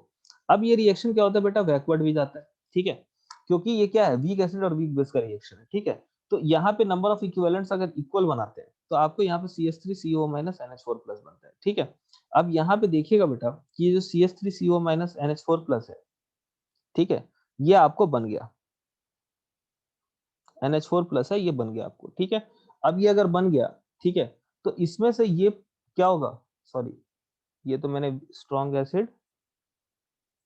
Base के बदले स्ट्रॉन्ग एसिड वीक बेस के बदले वीक एसिड वीक बेस ले लिया, ठीक है। स्ट्रॉन्ग एसिड लेट से आप ले लेते हो HCl, वीक बेस में ले लो लेट से NH4OH। इनका रिएक्शन होगा क्या होगा बेटा बताओ, यहाँ पे क्या बन जाएगा NH4Cl, Cl प्लस H2। अब नंबर ऑफ इक्विवेलेंट्स आपको दोनों के सेम है, तो आपको बन गया तो कंप्लीटली NH4Cl प्लस H2, ठीक है। क्योंकि हाइड्रोलिसिस में number of equivalents of acid and base is same, ठीक है। कंप्लीटली यहाँ पे दोनों का सेम हो जाएगा इक्विवेलेंट, ठीक है। अब यहाँ पे NH4Cl मतलब सॉल्यूशन में HCl और NH4OH क्या है बोलो, कंप्लीट बोलो रिएक्शन करेगा। अब ये वापस से जो NH4Cl है, ठीक है, इसके दो पार्ट्स है NH4 प्लस और Cl माइनस। तो NH4 प्लस आपका हाइड्रोलिसिस करेगा, ये वापस से रिएक्ट करके NH4OH बनाएगा, NH4OH बनाएगा, ठीक है, और प्लस H प्लस, ठीक है। अब ये जो प्रोसेस होता है, क्योंकि ये क्या है बोलो बोलो, ये क्या है एक वीक पार्ट है, तो ये वाटर के साथ रिएक्ट कर सकता है, ठीक है। अब यहाँ पे बेसिकली अगर आप ध्यान दो, यहाँ पे अगर आप ध्यान दो, तो इसका आप इक्विलिब्रियम कांस्टेंट लिख सकते हो KH। इसका इक्विलिब्रियम कांस्टेंट को बोला जाता है हाइड्रोलिसिस कांस्टेंट, तो इसलिए KH लिखा जाता है, ठीक है। तो इसको हम लिख सकते हैं NH4OH, ठीक है, इनटू देखो जहां जहां एक्वस ने लिखा सब एक्वस ही है, ठीक है, तो इस चीज के लिए चिंता मत करना, ये भी एक्वस, ठीक है, into concentration of H plus divide by concentration of NH4OH। Water की भी एक्टिविटी NH4 प्लस, वाटर की एक्टिविटी हम क्या लेते हैं H प्लस, वाटर की एक्टिविटी 1 लेते हैं हमेशा, ठीक है, क्योंकि वो सॉल्वेंट है, ठीक है। सॉल्वेंट का या प्योर सॉलिड या प्योर लिक्विड का हमेशा क्या लेते हैं 1 लेते हैं, ठीक है। ओके, तो कोई प्रॉब्लम वाली बात नहीं होनी चाहिए। तो ये हो गया KH का वैल्यू, ठीक है। तो यहाँ पे हम इसको छोड़ते हैं, अब हम थोड़ा सा बेटा आगे बढ़ते हैं, कुछ चीजें एनालाइज करते हैं, ठीक है। ओके, नाउ इफ आई से जस्ट लाइक कि NH4OH,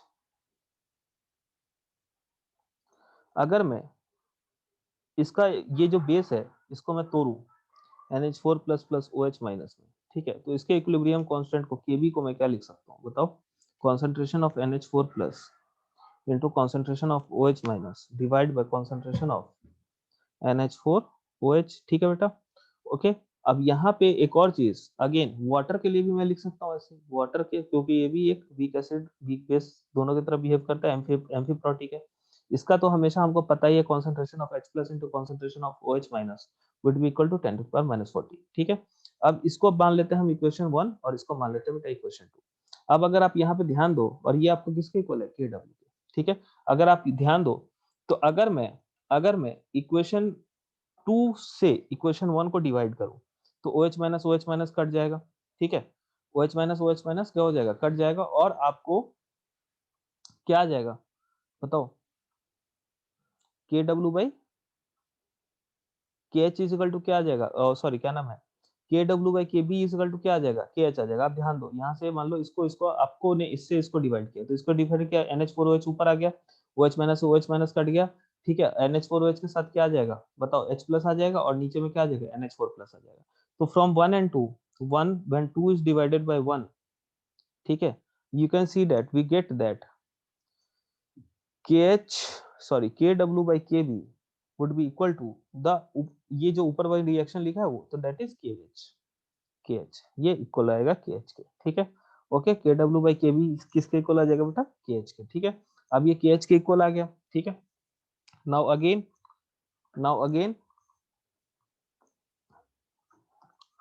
हियर अल्फा, अल्फा की जगह पे यहाँ पे क्या लिखते हैं, अल्फा की जगह यहाँ पे क्या लिखते हैं बेटा, अल्फा की जगह हम लिखते हैं, अल्फा की जगह हम लिखते हैं यहाँ पे H। यहाँ पे हाइड्रोलिसिस जैसे डिग्री ऑफ डिसोसिएशन होता है, डिग्री ऑफ हाइड्रोलिसिस होता है, that would be equal to KH by C, ठीक है। That is equal to what, KH by C, ठीक है।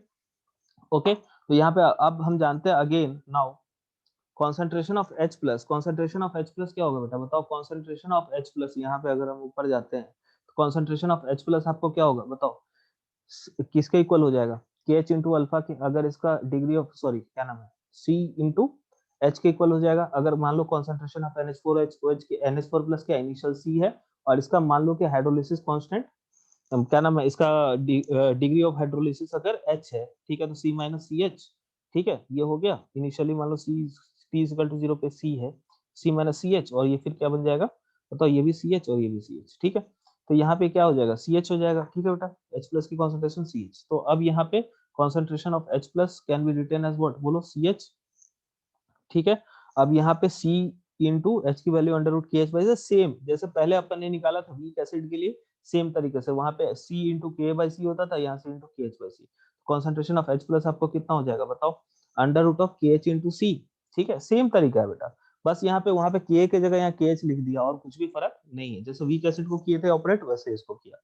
अब यहाँ पे क्या हो जाएगा बेटा, K W by K B into C. ठीक है बेटा, अब यहाँ पे K W by K B into C आ गया, तो therefore concentration of H plus is equal to K W by K B into C का अंडर रूट। ठीक है, अब अगर मैं दोनों तरफ लॉग ले लूं, ठीक है, और माइनस से मल्टीप्लाई कर दूं, तो minus of log H plus would be equal to minus of 1/2, ठीक है, log of K W minus log of K B minus log sorry plus log C. ठीक है, ओके। अब आप एक काम करो, माइनस को अंदर कर दो सब जगह, तो minus of log H plus को लिख सकते हैं बेटा पीएच। ठीक है, 1/2 माइनस को अंदर किया, माइनस ऑफ लेग के W we minus of log के डब्ल्यू इज पी के डब्ल्यू, माइनस को अंदर किया यहाँ पे, तो ये क्या हो जाएगा मतलब minus of log K B is what, minus of मतलब पी के बी, ये माइनस को अंदर किया तो minus of p K B plus, और ये माइनस को अंदर किया तो माइनस ऑफ लॉग सी।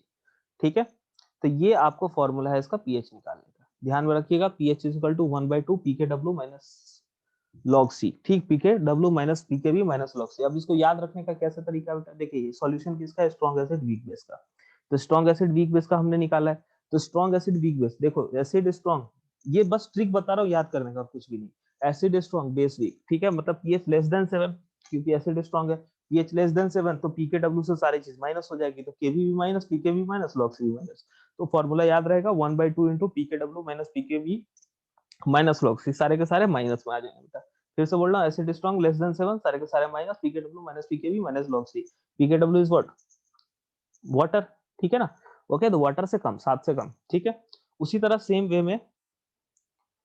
वे में अगर आप बेस के लिए जाओगे, वीक एसिड स्ट्रॉन्ग बेस के लिए जाओगे, इसके सॉल्ट के लिए जाओगे, तो वहां भी सेम तरीके से निकालोगे, तो वहां आ जाएगा आपको पीओएच आ जाएगा, आपको क्या आ जाएगा 14, ठीक है, माइनस 1/2, सॉरी पीओएच आ जाएगा आपको क्या, सेम तरीके से आप निकालोगे, तो वहां पे देखो, वहां पे वीक एसिड स्ट्रॉन्ग बेस में क्या, देखो यहाँ पे स्ट्रॉन्ग एसिड वीक बेस में जो वीक पार्ट था बेस था, तो यहाँ पे पीके भी आया, अगर वीक एसिड स्ट्रॉन्ग बेस है तो यहाँ वीक पार्ट क्या है, एसिड है, यहाँ पे क्या आ जाएगा, पीके आ जाएगा, तो इसका फॉर्मूला आ जाएगा 1/2 into pK W minus pK A minus of log C. ठीक है, यहाँ पे पीओएच का वैल्यू आएगा, तो पीओएच का वैल्यू आएगा तो पीएच का क्या आ जाएगा बेटा, pH would be equal to 14 minus of 1/2 PK W minus p K minus log c, that can be written as pH is equal to, थोड़ा सा सॉल्व करोगे आपको समझ में आ जाएगा, this can be written as 1/2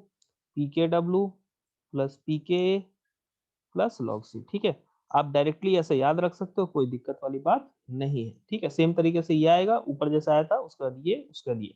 ठीक है, अब यहाँ पे देखिए, क्योंकि ये सॉल्ट किसका, वीक एसिड स्ट्रॉन्ग बेस का, तो पीएच 7 से ज्यादा होगा, तो सारी चीजें क्या होंगी, केडब्ल्यू पीकेडब्ल्यू में ऐड हो जाएंगी, तो पीकेडब्ल्यू 1/2 इंटू पीकेडब्ल्यू इंटू 1/2 इंटू पीकेडब्ल्यू प्लस पीके प्लस लॉग सी। पीके क्यों होगा, क्योंकि strong acid sorry week acid strong base है, तो वीक वाला पार्ट का ए आता है। सेम वे में आप निकाल सकते हो वीक एसिड वीक बेस का। अब यहाँ पे ध्यान रखिएगा, एसिड और बेस दोनों वीक है, डेरिवेशन में हमें कुछ खास इंटरेस्ट अभी नहीं लेना चाहिए मेंस के लिए। ठीक है, मैं डायरेक्ट लिख दे रहा हूँ, पीएच का formula 1/2 into pK W plus PK A minus PK B. देखिए यहाँ पे क्योंकि ये क्या है, दोनों पार्ट वीक है, तो दोनों पार्ट वीक है तो एक दूसरे को कैंसिल करेगा, तो यहाँ पे क्या हो जाएगा, पीके डब्ल्यू तो रहेगा ही, but pK minus PK B हो जाएगा। ठीक है, एसिड से बेस का पीके क्या करोगे, इक्विलिब्रियम कांस्टेंट माइनस करोगे, सॉरी पी का वैल्यू पीके का वैल्यू माइनस करोगे। आ रही बात समझ में, तो अगर strong weak acid strong base है तो क्या हो जाएगा 1/2 पीके W minus pK sorry pK sorry strong acid weak base है तो 1/2 पीके डब्ल्यू, ठीक है, minus pK pK B minus log C. अगर वीक एसिड स्ट्रॉन्ग बेस है तो 1/2 पीके W pK plus log C. अगर वीक एसिड वीक बेस है तो 1/2 पीके डब्ल्यू प्लस पीके माइनस पीके बी। यहाँ पे देखो लॉग सी नहीं है, ध्यान दीजिएगा, यहाँ पे लॉग सी नहीं है, तो वीक एसिड वीक बेस वाला जो पार्ट होता है उसमें कॉन्सेंट्रेशन ऑफ एसिड और बेस मैटर नहीं करता। ठीक है ना, तो यहाँ पे आपको कॉन्सेंट्रेशन वर्ड नहीं रहेगा फाइनल में। तो ये तीनों फॉर्मूला याद कर लीजिएगा, ठीक है। Now let's come to the buffer solution. Next is buffer solution.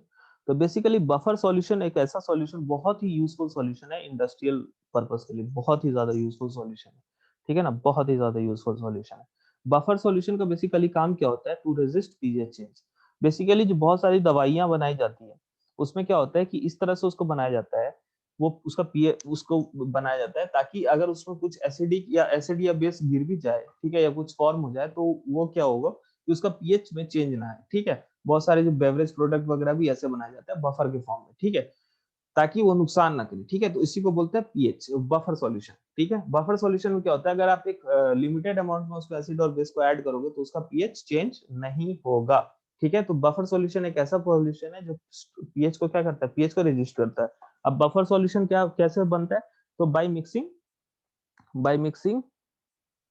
Acid and base in unequal amounts, ठीक है। तो हम ज्यादा डिटेल में नहीं जाएंगे, हम उतना ही बताएंगे जिससे आप सारे के सारे सवाल कर सको। मेरा पर्पस ये है कि हम 1 घंटे के लेक्चर में उतना पढ़े जिससे हमारे सारे के सारे सवाल हो जाए, ठीक है। जो भी सवाल आ सकते हैं वो सारे के सारे कवर हो जाए, ठीक है।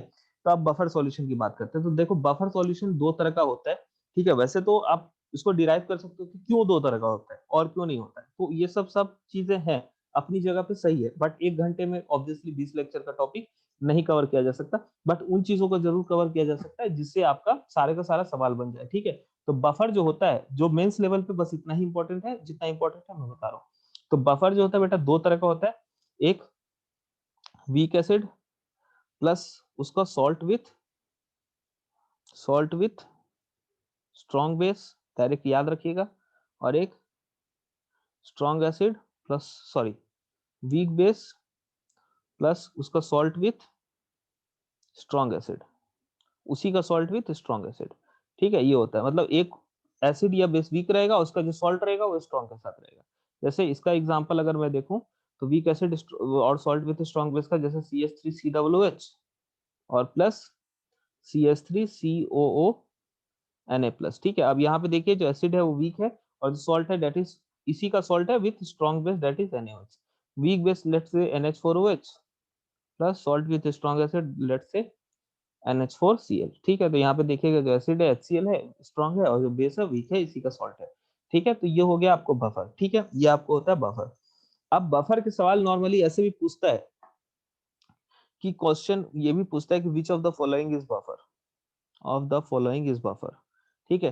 तो नॉर्मली ऐसा होता है कि हम सोचते हैं कि हमको ऐसा फॉर्म में दिखेगा तो वही बफर होगा, जरूरी नहीं है। बहुत बार आपको रिएक्शन करा के भी देखना पड़ता है कि इनमें से कौन बफर है और इनमें से कौन बफर नहीं है। तो इस चीज को हमेशा ध्यान में रखिएगा कि क्या हो सकता है, बोलो, आपको रिएक्शन करा के देखना होगा कि कौन बफर है और कौन नहीं है, ठीक है। जैसे मैं आपको एक क्वेश्चन दिखाता हूँ, देखिए, ठीक है बेटा। तो एक सवाल दे रहा हूँ, उसको देखिए। थोड़ा सा सवाल को मैं चेंज कर देता हूँ, which of the following is not buffer, ताकि थोड़ा सा आपको और क्लियर हो जाए, ठीक है। ये सवाल बहुत कॉमन है और बहुत बार मेंस के एग्जाम में पूछा गया, इवन एडवांस के एग्जाम में पूछा गया, नीट के एग्जाम में पूछा गया। जैसे आपको एक क्वेश्चन देता हूँ मैं, लेट से आपके पास एक है सॉल्यूशन, कुछ भी ले लो, लेट से जैसे 0.8 molar H2S plus 0.8 molar KHS, ठीक है। Second 2 molar C6H5NH2 plus 2 molar C6H5NH3 plus Br minus, ठीक है। थर्ड ले लेते हैं, बेटा 3 molar 3 molar H2CO3 plus 3 molar KHCO3, ठीक है। एक और ऑप्शन ले लेते हैं बेटा, एक और ऑप्शन ले लेते हैं, ठीक है। एक और ऑप्शन ले लेते हैं,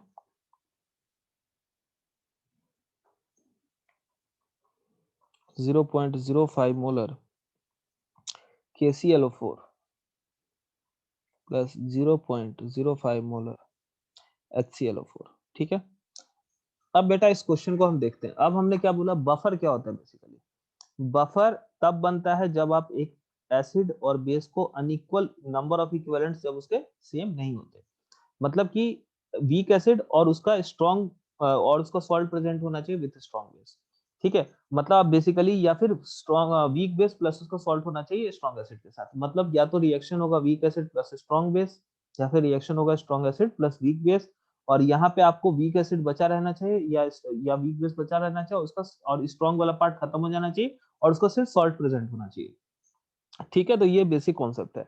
अब जैसे पहला ऑप्शन देखते हैं अपन, तो पहला ऑप्शन में जैसे H2S को देखिए, पहला ऑप्शन क्या है H2S। अब ये देखिए एक वीक एसिड है, ठीक है, और ये उसका सॉल्ट है, ठीक है, KHS, ठीक है, with strong base, with strong base, ठीक है। अब यहाँ पे अगर आप देखें तो देखने से क्या लग रहा है कि नंबर ऑफ मोल्स तो भाई सेम है, 0.8 मोलर 0.8 मोलर।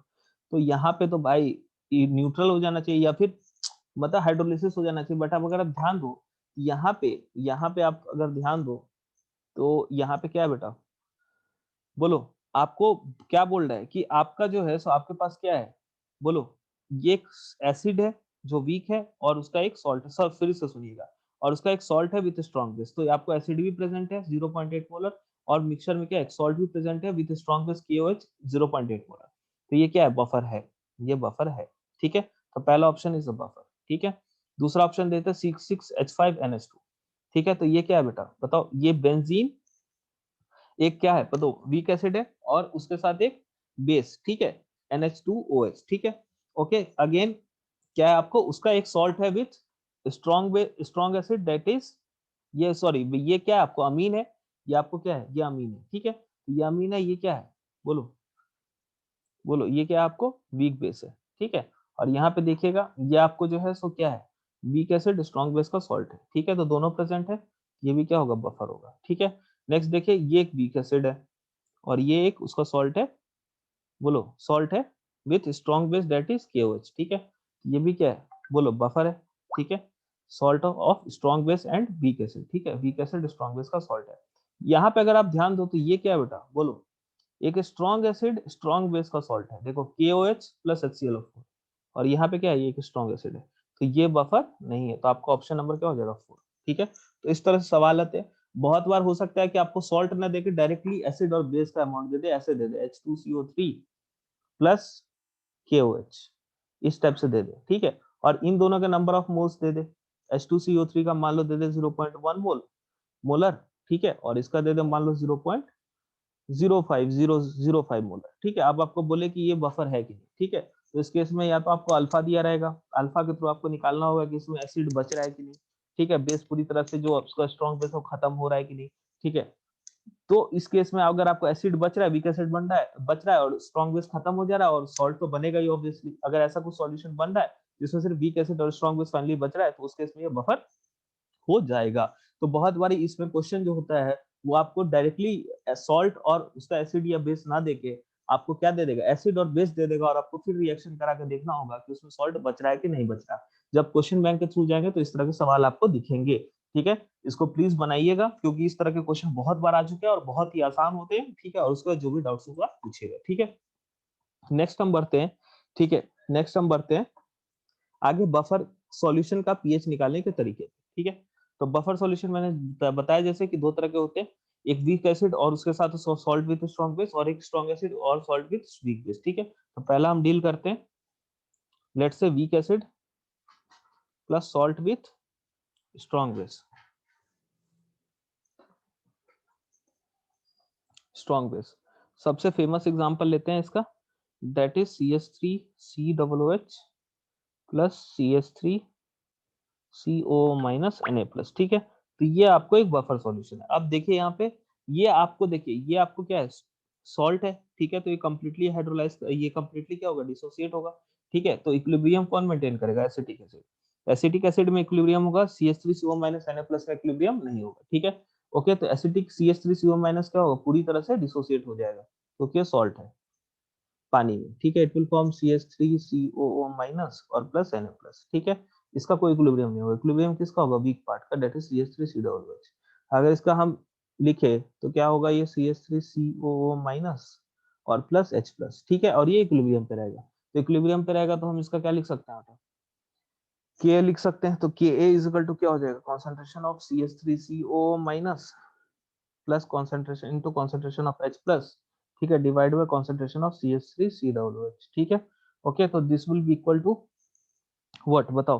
तो यहाँ से आप इसको क्या लिख सकते हो? Ka इज इक्वल टू, देखिए जो सॉल्ट है, ये सॉल्ट है, सॉल्ट दो जगह है, यहाँ भी है, यहाँ भी है। आप कॉमन आयन इफेक्ट के अकॉर्डिंग, कॉमन आयन इफेक्ट क्या होता है? ले-चैटली और प्रिंसिपल से ड्राइव होता है, ठीक है। Common ion effect, common ion effect ये बोलता है कि अगर मान लो कि आपका दो आयंस कॉमन हो, ठीक है, तो अगर मान लो कि जैसे स्ट्रॉन्ग पार्ट में भी अगर वो आयन हो और वीक पार्ट से भी वो आयन प्रोड्यूस हो रहा हो, तो स्ट्रॉन्ग पार्ट क्या होता है? 100% डिसोसिएशन होता है। ये वीक पार्ट को क्या करता है? पीछे की तरफ धकेलेगा, क्योंकि जैसे मान लो इन दोनों का मिक्सचर है, तो ये तो कंप्लीटली डिसोसिएट हो रहा है, तो एसिटेट आयन ड्यू टू क्या नाम है, sodium acetate will be very much high. तो क्योंकि एसिटेट आयन का कॉन्सेंट्रेशन बहुत ज्यादा बढ़ गया, तो इक्विलिब्रियम पीछे की तरफ ढकेलेगा एसिटिक एसिड का, ठीक है। तो यहाँ पे जो भी कॉन्सेंट्रेशन होगा एसिटेट आयन का, that would be due to sodium acetate, that is due to salt, not due to acetic acid. Acetic acid का अल्फा इतना छोटा होगा कि आप इसके due to the acetic acid the presence of CH3CO minus can be neglected। जो वो जो CH3CO minus बना रहा है उसको आप नेग्लेक्ट कर सकते हो, ठीक है। तो हम इसकी कॉन्सेंट्रेशन को क्या मानेंगे? CH3CO माइनस का, जो भी CH3CO माइनस का कॉन्सेंट्रेशन होगा that would be due to salt, not due to the acid. तो इसको हम डायरेक्ट लिख सकते हैं concentration of salt into concentration of H plus divided by CH3COH is the acid, तो इसको हम डायरेक्टली लिख सकते हैं concentration of acid, ठीक है। अगर आप इसको सॉल्व करोगे तो concentration of H plus will be equal to Ka into concentration of acid divided by concentration of salt। दोनों तरफ माइनस लॉग लेके माइनस ले लीजिए, तो ये हो जाएगा minus of log H plus is equal to minus of log Ka, ठीक है, और minus of log concentration of acid by concentration of salt, ऐसा आप लिख सकते हैं इसको, ठीक है बेटा। अब दोनों minus of log H plus क्या होता है बेटा? पीएच, इसको लिख दीजिए pH is equal to minus of log Ka p K, और minus of log acid by salt क्या हो जाएगा? बोलो, इसको हम अगर पलट के क्या लिख सकते हैं? Plus log of salt bye acid, ठीक है। तो इस तरह से आप पीएच निकाल दो किसका? Concentration of salt bye acid, ठीक है। इस तरह से आप पीएच किसका निकाल दो, ठीक है, जब वीक एसिड का salt with sorry weak acid plus उसका सॉल्ट विथ स्ट्रॉन्ग बेस का पीएच निकाल दो, ठीक है। ओके, सेम वे में अगर आपका क्या रहे? बफर किसका रहे? बोलो, salt of strong weak base, that is let's say NH4OH with plus salt with strong acid, let's say NH4Cl। तो यहाँ पे भी इक्विलिब्रियम पे कौन रहेगा? NH4OH, और NH4Cl कंप्लीटली डिसोसिएट हो जाएगा, ठीक है। कॉमन आयन सेट के कारण सॉल्ट का concentration would be due to NH4 plus का concentration would be due to the salt, ठीक है। तो यहाँ पे भी आप इसका अगर pH लिखो तो pH के बदले यहाँ pOH लिखोगे, would be equal to pKb, क्योंकि बेस होगा इक्विलिब्रियम पे, plus log of salt by base. अब आप मान लो कि आप पीओएच निकाल ले रहे हो, ठीक है, तो पीएच तो फिर 14 से माइनस कर दो डायरेक्ट, अगर 25 डिग्री सेल्सियस टेम्परेचर है तो कोई दिक्कत वाली बात नहीं है, ठीक है बेटा। ओके, ये हो गया आपको पीओएच की कॉन्सेंट्रेशन, ठीक है, सॉरी पीओएच का वैल्यू। तो इसी के साथ बफर आपका ऐसे करके आप इससे निकाल सकते हो। नॉर्मली मेंस में जो है डायरेक्ट फार्मूला वाइज भी सवाल आते हैं। अच्छा, मैं एक चीज भूल गया था, एक चीज और बताता हूँ। अगर आपको मिक्सचर ऑफ स्ट्रॉन्ग एसिड, ठीक है, और प्लस वीक एसिड हो ऐसे, या mixture of weak acid plus weak base plus strong base हो, तो हमेशा यहाँ पे वीक एसिड के कारण जो H प्लस की कॉन्सेंट्रेशन होगी उसको इग्नोर कर दोगे, ignore H plus concentration due to a weak acid. यहाँ पे भी ignore OH minus concentration due to concentration of OH minus due to weak base, ठीक है, यहाँ पे इग्नोर कर दोगे, और पीएच का वैल्यू सिर्फ स्ट्रॉन्ग एसिड या स्ट्रॉन्ग बेस का ही कॉन्सेंट्रेशन देख के निकालोगे, until until concentration of H plus or concentration of OH minus is less than 10 to the power minus 6। अगर 10 to the power minus 6 से छोटा है तब तो वाटर काउंट हो जाएगा, ठीक है, या फिर यहाँ पे वीक एसिड और वीक बेस को भी कंसीडर करना पड़ेगा। लेकिन अगर ऐसा नहीं है, 10 to the power minus 6 से ग्रेटर है, जो जनरली होता है मेंस लेवल के क्वेश्चन में, ठीक है, तो वहां पे आप सिर्फ एसिड का कॉन्सेंट्रेशन देख के एसिड से H प्लस निकाल के आप इसकी वैल्यू निकाल सकते हो, कोई दिक्कत वाला बात नहीं है। जैसे मान लो आपको कोई क्वेश्चन दे दे 10 to the power -1 molar HCl plus 10 to the power -3 molar acetic acid, तो सिर्फ सिंपल इसका pH 1 होगा, क्योंकि एसिटिक एसिड की HCl के सामने कोई औकात नहीं है। ठीक है, तो ये आपको ओवरऑल बात हो गई बफर की। लास्ट जो पार्ट बचता है that is solubility product. Solubility product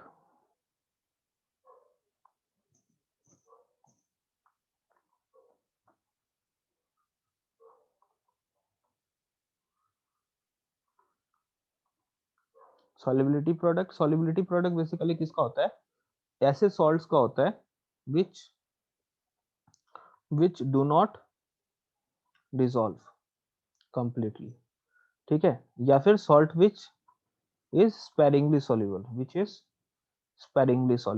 ऐसे सॉल्ट जो sparingly soluble होते हैं उसको हम क्या बोलते हैं बताओ? उसका हम क्या निकालते हैं? Solubility product. सॉल्युबिलिटी प्रोडक्ट क्या होता है? ये भी एक इक्विलिब्रियम कांस्टेंट होता है KSP। जैसे एग्जांपल AgCl, AgCl क्या होता है बेटा? प्रेसिपिटेट हो जाता है। तो AgCl बहुत कम अमाउंट इसका क्या होता है? पानी में प्रेजेंट होता है in the form of aqueous, बहुत कम अमाउंट का पानी प्रेजेंट होता है। ठीक है, तो इसका हम KSP अगर हम लिखना चाहें, KSP या सॉल्युबिलिटी प्रोडक्ट ये क्या हो जाएगा? कॉन्सेंट्रेशन ऑफ Ag प्लस जैसे concentration of Cl minus divide by concentration of AgCl। अब AgCl तो सॉलिड है तो इसका क्या एक्टिविटी क्या हो जाएगा? 1।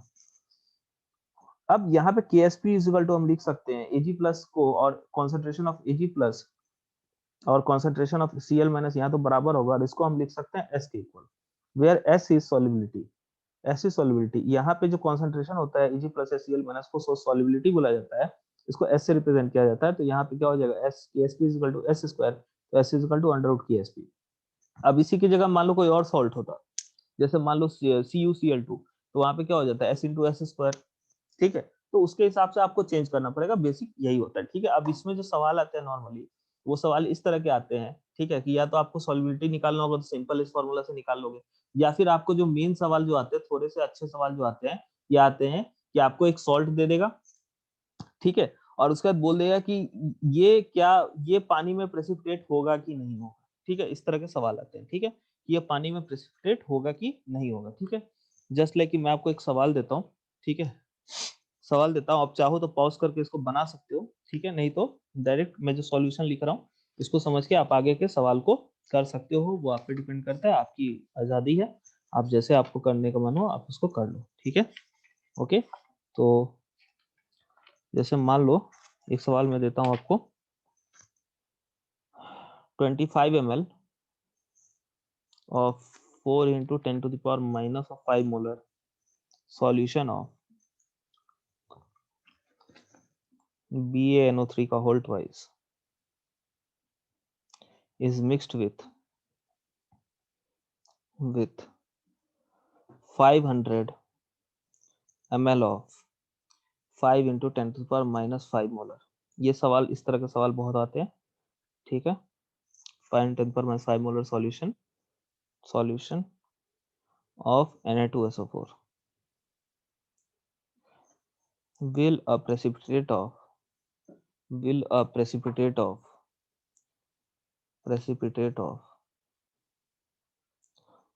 BaSO4 be formed। will a precipitate of BaSO4 be formed। ठीक है, क्या BaSO4 का कोई प्रेसिपिटेट बनेगा? ठीक है, और यहाँ पे KSP दिया हुआ है, KSP BaSO4 का कितना दिया हुआ है? KSP of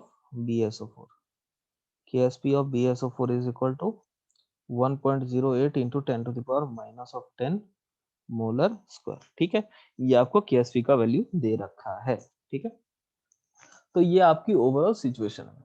ठीक है, अब देखिए थोड़ा सा इस तरह के सवाल को कैसे बनाते हैं। अब देखो KSP का वैल्यू अगर ये है तो इसका मतलब ये है कि जो इसके जो आयंस होंगे उसके कॉन्सेंट्रेशन का प्रोडक्ट अगर इस वैल्यू से ज्यादा होगा, जो भी आपके है, जैसे BaSO4 है तो Ba+2 into SO4 2 माइनस का जो कॉन्सेंट्रेशन है उसकी जो वैल्यू, इनकी जो सॉल्युबिलिटी है उसका जो वैल्यू अगर 1.08 × 10⁻10 से ज्यादा हो गया, ठीक है, तो इसका मतलब जो भी एक्स्ट्रा आयंस होंगे वो प्रेसिपिटेट हो जाएंगे, इससे ज्यादा उनका सॉल्युबिलिटी प्रोडक्ट नहीं हो सकता। तो अगर इससे ज्यादा इनके कॉन्सेंट्रेशन का प्रोडक्ट आ रहा है तो वो सॉल्युबल, वो क्या होगा? प्रेसिपिटेट होगा, लेकिन इससे अगर कम आ रहा है कॉन्सेंट्रेशन तो वो प्रेसिपिटेट नहीं होगा। ठीक है, तो हम देखते हैं यहाँ पे कि BaSO4 का कॉन्सेंट्रेशन क्या है। ठीक है, ये हम फाइंड करते हैं। अब BaSO4 तो डायरेक्ट नहीं दिया हुआ है आपको, इसके थ्रू दिया हुआ है, रिएक्शन आपको ये दिया हुआ है, सॉल्ट्स दिए हुए हैं, उनके बीच में आपको डबल डिस्प्लेसमेंट रिएक्शन कराना है, प्लस Na2SO4। अब ये दोनों मिलेंगे तो क्या बनेगा बेटा, ये भी सॉल्युबल होता है एक्वस, एक्वस, ठीक है। क्या बनेगा, देखिए जब तक आपको किसी सॉल्ट का केएसपी ना दिया हो, जब तब तक वो कंप्लीटली सॉल्युबल है। If it is KSP is given then only it is completely soluble. आप पूछ सकते हो ना कि सर आपको कैसे पता चला कंप्लीटली सॉल्युबल है, तो सिंपल ध्यान में रखिएगा, अगर केएसपी दिया तो वो कंप्लीटली सॉल्युबल नहीं है, अगर नहीं दिया तो कंप्लीटली सॉल्युबल है, ठीक है। It will form BaSO4 plus NaNO3, ठीक है। सबसे पहले इक्वेशन को बैलेंस कर लीजिए, जैसे यहाँ पे NaNO3 का होल ट्वाइस है तो यहाँ पे 2 कर दीजिए, शायद इक्वेशन बैलेंस हो चुका है, ठीक है। ओके, नाउ आपको यहाँ पे देखिए, यहाँ पे जो BaNO3 का होल ट्वाइस है इसकी कॉन्सेंट्रेशन कितनी है, 25 ml और 4 × 10⁻⁵ मोलर, ठीक है। ये तो आपको प्रेसिपिटेट होगा, ये तो सॉलिड बनेगा, ठीक है। ओके, यहाँ पे देखिएगा दूसरा जो दिया हुआ है इसका कॉन्सेंट्रेशन कितना है, 5 × 10⁻⁵ मोलर और 500 ml, ठीक है। देखते हैं कि अगर ये सॉलिड, एक सेकंड सॉरी, ये सॉलिड बनेगा नहीं, अभी पता नहीं हमको, हो सकता है कि ये सॉलिड नहीं बने, प्रेसिपिटेट ना हो, तो वही हमको पता लगाना है बेसिकली, ठीक है ना। तो अगर इसका केएसपी का से ज्यादा इसका कॉन्सेंट्रेशन का वैल्यू आ गया, ठीक है, कौन सा सॉलिबिलिटी का प्रोडक्ट बनाने से S × S जो करते हैं हम, ठीक है, तो ये क्या होगा, प्रेसिपिटेट होगा, अदरवाइज नहीं होगा। देख लीजिए, हम आपको करके बता रहे हैं। तो सबसे पहले हम यहाँ पे नंबर ऑफ मोल्स निकाल लेंगे, ठीक है। BaNO3 का कितना हो जाएगा, आप चाहो तो इसको पीओसी से भी बना सकते हो, इक्विवेलेंट से भी बना सकते हो, मैं सिंपल सबसे बेसिक तरीके से दिखा रहा हूँ, मोल मोल एनालिसिस से, ठीक है। तो नंबर ऑफ मिलीमोल्स का कितना हो जाएगा, 4 × 10⁻⁵ इंटू 25 मोलैरिटी इंटू वॉल्यूम, ठीक है, that is equal to 100 × 10⁻⁵ that is 10⁻⁻3। यहाँ पे अगर हम नंबर ऑफ मोल्स निकाले इसके, क्या हो जाएगा, 5 × 10⁻⁵ number of millimoles into 500 that is 5 5 2500 into 10⁻⁵ that is 25 × 10⁻3। अब अगर आप यहाँ पे ध्यान से देखो तो नंबर ऑफ मोल्स इसके क्या 25 × 10⁻3 और इसके क्या 10⁻3। अब ये दोनों 1:1 रेशियो में रिएक्ट कर रहा है, तो अगर ये 1:1 रेशियो में रिएक्ट करेगा तो ऑब्वियसली इसकी कॉन्सेंट्रेशन ज्यादा है, मतलब कि BaNO3 का whole twice is the limiting reagent. BaNO3 का होल ट्वाइस क्या है बेटा, लिमिटिंग रिएजेंट है, और अगर ये लिमिटिंग रिएजेंट है तो जितना इसका अमाउंट होगा BaNO3 के होल ट्वाइस का, उतना ही नंबर ऑफ मोल्स BaSO4 के होंगे, मतलब number of moles of BaSO4 will also be equal to 10⁻⁻3। और अगर इसके नंबर ऑफ मोल्स BaNO3 के 10⁻⁻3 है, ठीक है, तो अगर आप इसके कॉन्सेंट्रेशन ऑफ Ba+2 KSP अगर आप उसका K लिखोगे तो इंटू SO4 टू माइनस दोनों का अगर प्रोडक्ट लिखोगे तो कितना आ जाएगा, 10⁻⁻3, ठीक है। और डिवाइड आपको वॉल्यूम से भी करना है, तो वॉल्यूम से मान लो डिवाइड कर देता है, 525 हो गया, तो 525 गुने 10⁻⁻3, ये हो गया आपको volume in liters into 10⁻⁻3। SO4 two minus का भी सेम है, डिवाइड बाय 525 गुने 10⁻⁻3। तो अगर आप ध्यान दो, सॉरी 10⁻, ये क्या है, हाँ 10⁻⁻3 तो ऊपर मल्टीप्लाई होगा ना, नीचे तो 10⁻3 हो जाएगा, ठीक है, क्योंकि ये क्या है बोलो ml में दिया हुआ है, ठीक है। तो यहाँ पे अगर आप ध्यान दो तो इसका जो रेंज आ रहा है, इसके जो सॉलिबिलिटी का जो प्रोडक्ट का रेंज आ रहा है, ठीक है, Ba+2 और SO4 टू माइनस के जो आयंस के प्रोडक्ट का जो रेंज आ रहा है that is in the power of 10⁻⁻6। तो अगर ये 10 टू क्योंकि ये 10⁻3 ऊपर जाएगा, ठीक है, तो क्या हो जाएगा बताओ,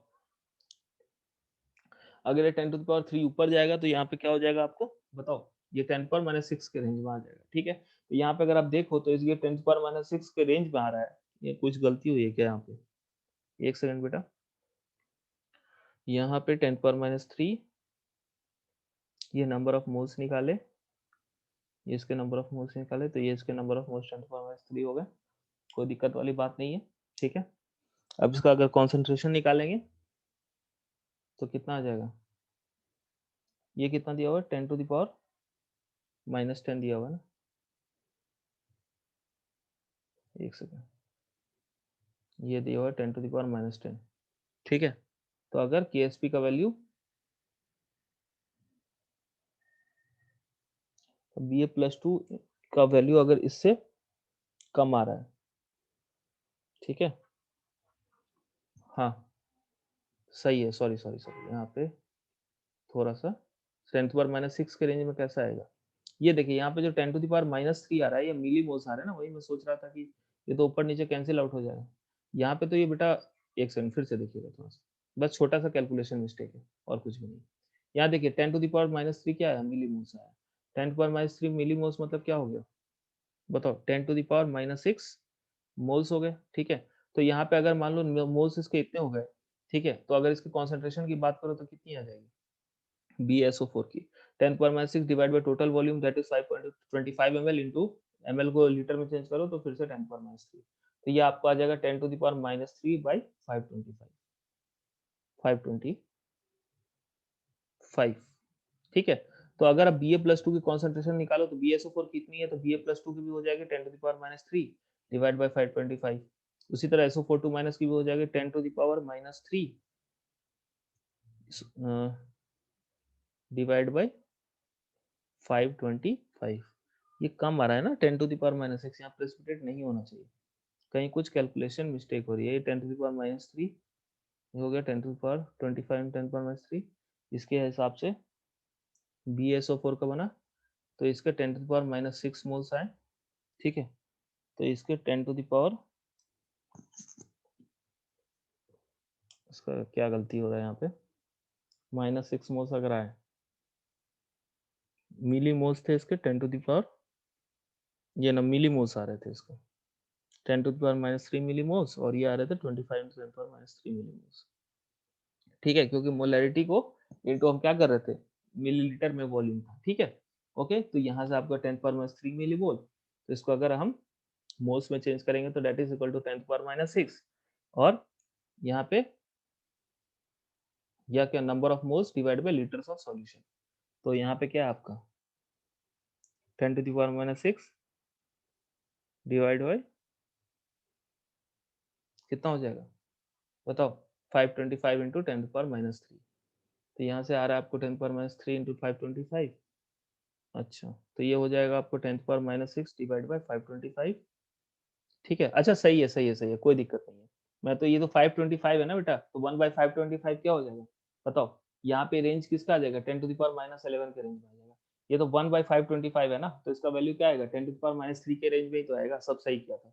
ये लास्ट का मैं ध्यान नहीं दिया, 525 लिखा, ठीक है। तो 10 पावर -11 आ रहा है, और ऊपर अगर आप KSP का वैल्यू देखो तो KSP का जो वैल्यू का रेंज है that is in the range of 10 to the power -10, तो ऑब्वियसली यहाँ पे जो है, जो आपका जो इसका जो प्रोडक्ट है वो क्या आ रहा है आपको, इससे छोटा आ रहा है, 10 पावर -10 KSP से छोटा आ रहा है, मतलब कि यहाँ पे आयंस क्या होंगे, पूरी तरह से पानी में प्रेजेंट रह सकते हैं, क्योंकि सॉल्युबिलिटी प्रोडक्ट से जब ज्यादा, कभी भी आयंस का कॉन्सेंट्रेशन का प्रोडक्ट नहीं हो सकता, ठीक है ना, कभी भी KSP से ज्यादा उनके कॉन्सेंट्रेशन के प्रोडक्ट की वैल्यू नहीं हो सकती, उससे ज्यादा होगा तो अपने आप वो प्रेसिपिटेट कर जाएगा।